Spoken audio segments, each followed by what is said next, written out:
So culture is a set of assumptions created by a group to deal with problems of external adaptation and internal integration that work well enough to be considered valid. And that well enough is an important point. So assumptions effectively perpetuate society. Going back to dietary restrictions, people were dying from eating pork. No one eats pork anymore. Hey, fewer people are dying. That's good for our culture. That allows our culture to progress. And that's what good cultural beliefs do. They allow the culture to advance and to continue.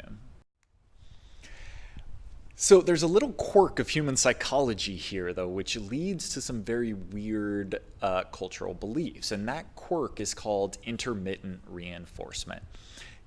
Humans and other animals as well have this quirk where if you reward them for something all of the time, they don't get addicted to it.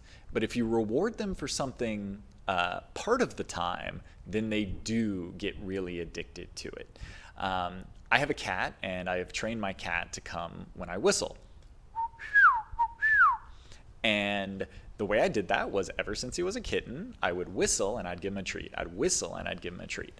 But I didn't give him a treat every single time I whistled. I would give him a treat maybe 50, 60% of the time. And so he would never know if he was getting a treat or not, and that motivated him to always come check to see if he was going to get one, always come check to see if he was going to get one. And it also means that that belief is more instilled in him. If I give him a treat every single time and then suddenly I quit giving him treats, he's going to pretty quickly learn to quit coming when I whistle. But if I only give him treats some of the time and then I quit giving him treats, he's still going to keep coming back for a long time. Is this the time I get a treat? Is this the time I get a treat? So, and this is what we call intermittent reinforcement, that you're not rewarding people every time, you're rewarding them some of the time.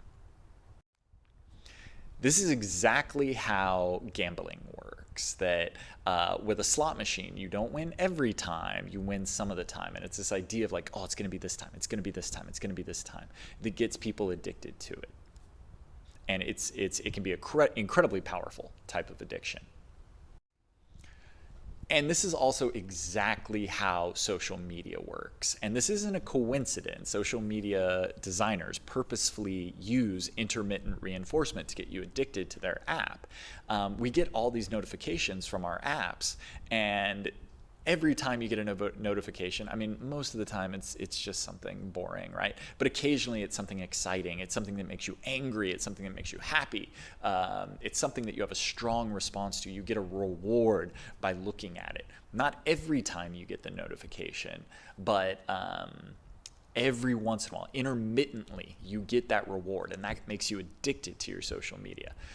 If you do spend a lot of time on your phone or feel like you're like compulsively checking your phone, one really easy thing you can do is turn off notifications that do not come from a real human being.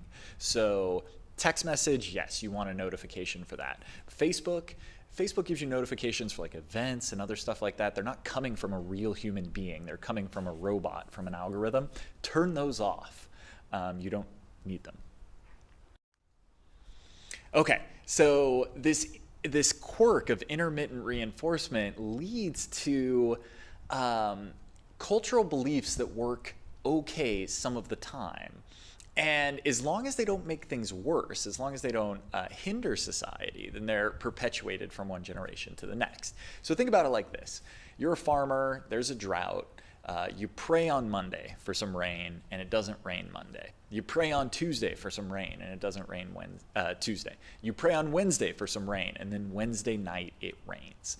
Now, if you were looking at this from a scientific perspective, you would say, okay, it just, it's a coincidence that you prayed for all those days and it didn't work, and then it was just a coincidence. It was going to rain eventually anyway. But from a psychological perspective, we go, I need to pray more, right? It's the reason it didn't rain till Wednesday is because I wasn't praying enough. And it's that intermittent reward. If every time you prayed, it rained, it actually wouldn't be as powerful. The fact that it only works sometimes is what makes the belief so ingrained. And so we wind up with a lot of solutions or beliefs or behaviors in our culture that aren't the best solution, but they're an okay solution. They work some of the time. An example of this is the QWERTY keyboard. So if you're at your computer right now, you look down at your keyboard, that's a QWERTY layout. That was originally designed for telegraph operators in a way that facilitated them recording what was coming across the telegraph and associated with Morse code.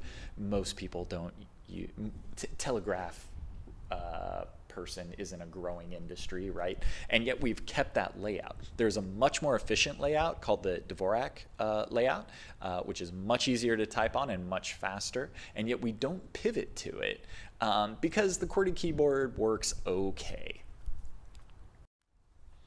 So culture is a set of assumptions created by a group to deal with problems of external adaptation and internal integration that work well enough to be considered valid and is therefore taught to new members. We teach culture to new members. Whenever, every once in a while, there's like a political controversy where either the Republicans or the Democrats will be like, they're trying to indoctrinate our children. And I always laugh at that because I'm like, yeah, of course they are. That's the whole point of public education is that we indoctrinate kids, we socialize them. Kids go to school to learn reading and writing and math, but they also go to school to learn to respect authority. They learn to follow directions. They learn how to effectively interact with other people. That's not ancillary to what we're trying to teach them academically. That's part of the reason that we send children to school, is to socialize them. Organizations perpetuate culture as well. They do it both explicitly and implicitly. So usually when you get hired at a new job, there's some sort of onboarding procedure where you sit down with HR for a day and you got to take all the sexual harassment training, and they go over the employee handbook with you.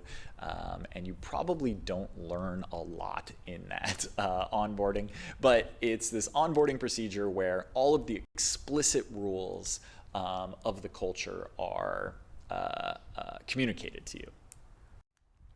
Now, in addition to that, organizations perpetuate culture implicitly. So actually a lot of the assumptions and beliefs that belong to the culture of the organization you work for, you didn't learn through the employee handbook. You learn them from gossiping with other coworkers. You learn them from how your supervisor reacted when you made a suggestion or asked a question. And it's really the culture that is explicitly written down, the rules that are explicitly written down are usually not nearly as powerful as the rules that are implicit within the organization. So culture is a set of assumptions created by a group to deal with problems of external adaptation and internal integration that work well enough to be considered valid, and is therefore taught to new members as the correct way to perceive those problems. So most of us, to differing extents, are culturally centric, that we tend to see our culture and the way that we do things as more right than other cultures in the way that they do things. So again, when I was living in China and speaking to my Chinese friends, I was like, man, don't you guys hate living under this brutal totalitarian regime and you can't vote? Like, don't you want to be like America? And they were like, well, yeah, we have some problems with the Chinese government, but we don't exactly want to be like America. Like, your guys' government isn't like the greatest thing in the world. And I'm like, that's a very valid point. And before then, I always kind of imagined like, oh, we're bringing democracy to the world, right? So we tend to overestimate how good or correct our own culture is. Businesses are often like this as well, especially when they've become really successful. They start to become insulated. They quit listening to information from the outside. They think they've got it all figured out. Blockbuster is a great example of this. I was born in the mid '80s, and Blockbuster was just such a part of my childhood. There were more Blockbusters around than there were Starbucks, right? And Blockbuster thought they had it all figured out. And the CEO of Netflix 3 times tried to sell Netflix to Blockbuster. The third time, he offered Netflix to Blockbuster for $50 million. And the CEO of Blockbuster turned him down because they couldn't conceive of a world where people would be getting DVDs in the mail, where they would prefer that over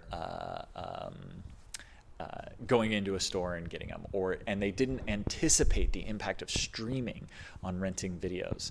So Blockbuster had all of the infrastructure, all of the power in this industry to be the most effective streamer. They could have pivoted to that, but they got cocky. They thought the way we're doing things is the right way. We don't need to change.